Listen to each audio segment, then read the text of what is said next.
But I do also want to call into fact that Druig, Druig had the best drip of this movie. When when my man came out there with that biker jacket, I Oh was yeah. like, "Who dressed you?" Hey, they need a promotion because Druig had such a great fit for the movie. Like I said, he was one of my favorites hmm because it was all like you understand where it's coming from. Like, yo, let me just control them and just erase all these things. The Ajax, like, yeah, but then they'll never evolve. And then during the fight in the forest, where he's like, yeah, if only somebody here would have suggested we just mind control them and bloppity blop, none of this would have happened. And I'm like, ooh. And also what you said before about Icarus, and I definitely because like my friend, I was watching with my friends last night, and my friend kept saying that he gave him Icarus was giving him Homelander vibes, Yeah, and yeah, or Omni Man. yeah, and I was just like the whole time I didn't get it until like the end where it was like he's the one that now we're jumping into the spoilers. So if you guys haven't seen it yet, come back when you have, and if you have seen it, that's great. And when we find out that Icarus is the one that killed Ajax because he was so dutiful that he would literally do anything for his mission. And I agree with what you said earlier with how I feel like that progression should have been a little more fleshed out. I mean, it was good for what we had because like originally I was thinking I'm like okay, but then like they didn't all they showed was Ajax healing others, so we didn't really know what her powers were besides that. So I guess her only power was healing people, right? Like, and so I was like, okay, but like I thought Ajax had offensive abilities, but turns out she didn't. So then I was like, how could this thing kill her? And then we find out that it was really Icarus that did it. hmm And I just love uh, what is his actual name? Oh no, I'm gonna call him Rob Stark. What? Icarus? Yeah, Richard Madden. And I just love how he was playing Icarus as this dutiful, strong person with one flip of the coin. But then as the movie progressed, he became more like I don't want to say tyrannical, but more like his duty was overshadowing everything because it was like that's all he had. He had what was the job and that was it. hmm And I do want to say too that I thought I don't remember what the speedster's name was. That I was don't know. um Matt Kari. Yeah, Bakari, yeah. Makari. I love how I love how her speed was done. It was Yeah. just Yep. done amazing and I feel like that was just a I feel like that and a lot of people are saying this and I'm totally down for it. This is Marvel's apology for treating Quicksilver like hot dog shit So I think, because dude, it was all. It reminded me of the Invincible so much. Like when that speedster is wailing on Omni Man like that, like the way he's going around in the circle, and then Omni Man just like kills it, of course. But um, yeah. so I really really really I enjoyed um I would say Icarus. Like I had the weird vibe about him too. Liv actually was the one that pointed out that she kind of felt like something was up with him too. It was a nice twist to see that he was the one that killed Ajax, Yeah. and the way he went about doing it too. Just like Barton kicked her down there into the deviants. After he found that everything was melting. Now, since we're in the spoiler, I do want to kind of like just jump back though. Um, when we see them first arriving and everything, and then they talk about Thanos. Now, a big thing for me though is, you know, the deviants are there to take away human life. Like, so they're there to fight the deviants to protect humanity from deviants because deviants would be, just wipe them out. Isn't that what Thanos was already planning on doing? Like, Yeah. why wouldn't that be something? Because, like you said earlier, he has the deviant genes in him, so he's part deviant anyways. Yeah. I feel like this was their way of just introducing what the deviants are because Thanos has I think they said Thanos has a more I don't want to say worse but like of like an even worse deviant gene. That's why he's purple, because that's how his deviant gene progressed to him. But it was just one of those, like, I mean, if the deviant's plan is to wipe out life, is that our silent prequel to Thanos' eventual plan? Was So that? and so here's a big thing too. So had Thanos not snapped, this celestial emergence would have taken place 7 days after, had he had not snapped and wiped out humanity. And they explain that in the movie, that the fact that he snapped postponed the emergence that long. And a lot of people are speculating that Thanos knew this was going to happen. A lot of people are speculating that this happened on Titan, and that's why there's no one on his planet. When he was, I've been researching this like crazy. When he says that he lost everything, how he tried, getting people on Titan to believe him, but they just called him the Mad Titan, thought he was crazy for what he wanted to do. Yeah. You could sit back and look at it as a whole.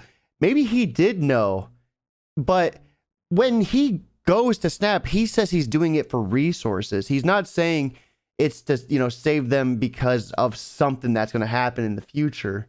You know what I mean? That's been like the biggest conflicting points for me, is he doesn't go out of his way. He goes out of his way to say it's for resources and that eventually, it has to be done.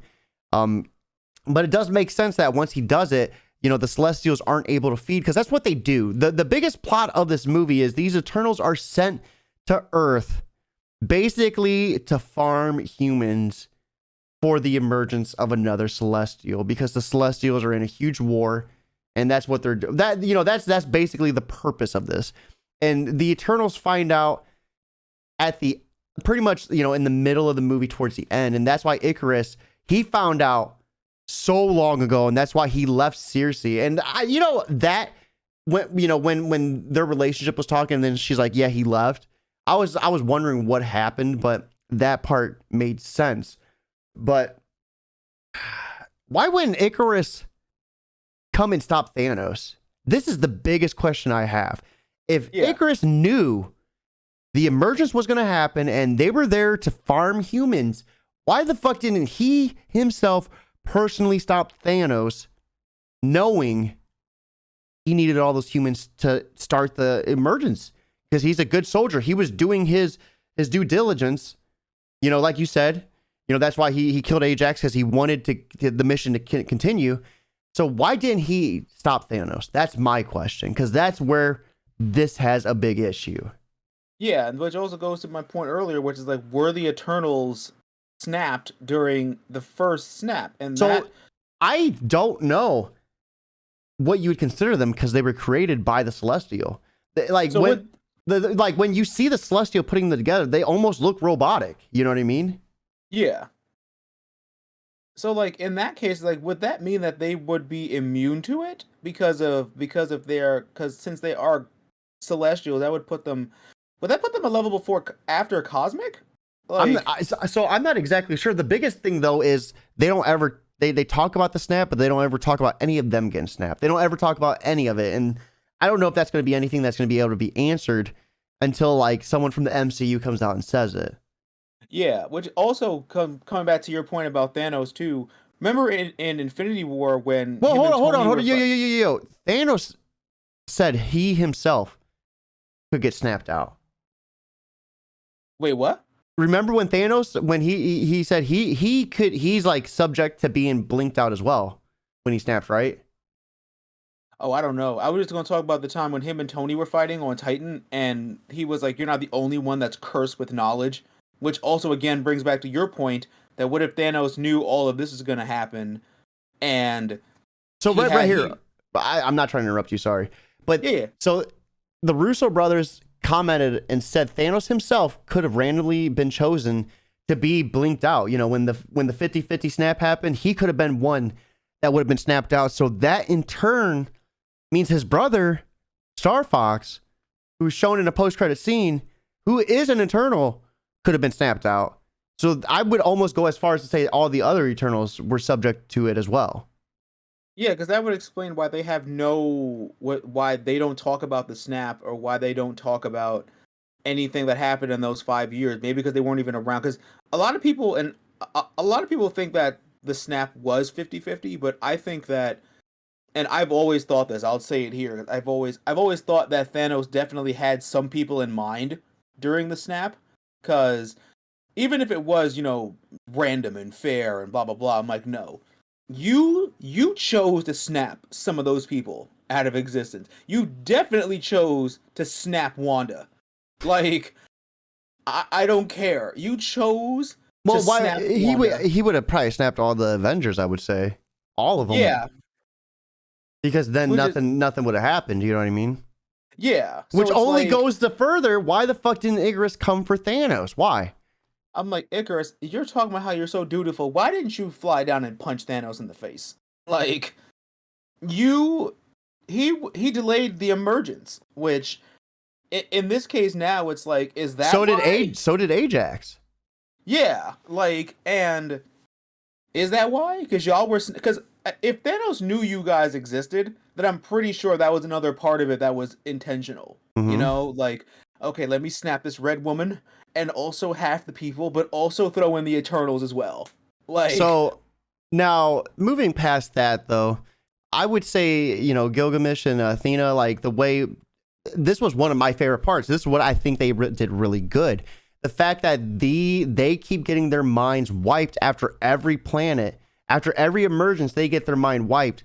And Athena's mind wasn't wiped fully, and that's why she was suffering from that disease where she kept losing who she was and just attacking everyone because her mind was like under so much weight, and it made sense. I thought that part was done perfectly because once they figured out, you know, this isn't our first rodeo. This is something we've been doing for a long time. We just don't remember it, but Athena does. And when Athena says, everyone's gonna die, I was like, damn, well done, well done. I loved her. I loved how her whole, I don't know if this is how people took it. This is how I took it. I took it as a mental health thing. Like, Athena has warrior's madness, and it's one of those things where it's like she loses control and she has to, and then we find out later on that Athena's the one that remembers more than the rest of them do. Mm-hmm. So when she was like, "Oh, I have to kill you," blah blah, we lost this planet, and it's like, Athena, what are you talking? Athena, what are you talking about? And it's like, oh, you're talking about the other things that Mm-hmm. we've probably experienced, but because for some reason your mind hasn't been wiped completely, like you said, it's like you're remembering things in different points in time when you're in that state. So, and I mean, who knows? Maybe somehow Athena is the one that, like, because if their minds have to get reset when they die, who's to say Athena isn't the one that kills them to reset everything? Mm-hmm. Like, and I really did like her and Gilgamesh's relationship, because I did like that one scene where she was going crazy the first time. I mean, he had to like one punch man her, Yeah, and dude. It I was puts like, her fucking down too. bonk. Oh, that's a big bonk, sir.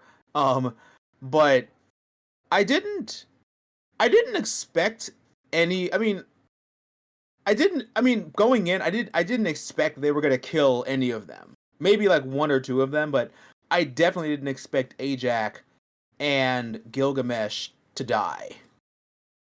And did Icarus die? I mean, I know that was the whole poem or whatever, that Icarus Mm. flew too close to the sun, but is he dead? I don't Did he think fly? I don't think he's.